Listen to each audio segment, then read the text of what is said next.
چې موږ باید داسې زده کړې وکړو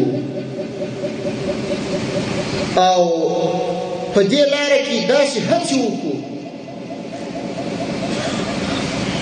چې هیڅ یو خارجي قوت آینده ونه کولی شي چې د افغانستان خاوره بیا اشغال تاسې ته د دې مظلوم ملت سترګې دي تاسې د دې مظلوم ملت مدافعین یاست او هغوی مو خپل مدافعین او ساتونکي بولي تاسو ته آینده دا تمه ده چې دا ځوانان به د دې هېواد ساتنه کوي زموږ د عزت ساتنه به کوي او زموږ هغه ارمانونه چې موږ یې په زړو کې لرو د دوی په سود سرته رسېږي نو باید ډېر هوښیار او بیدار واوسېږي خدای نکرده داسې نشي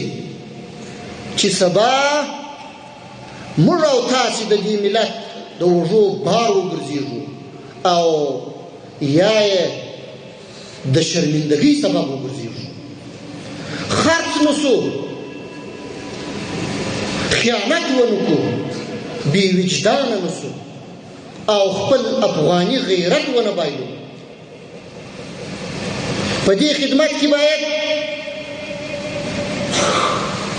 الله تعالی موږ ته عقلونه راکړي دي فکرونه یې راکړي دي مکلف کړي یو د هیڅ چا په پټو سترګو اطاعت ونه زما اطاعت باید په پټو سترګو ونه شي باید وکتل شي چې دا څوک دی څه یې کړي وه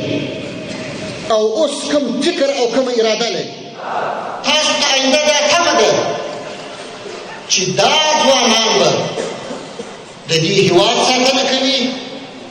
زموږ د عزت ساتنه به کوي او زموږ هغه ارمانونه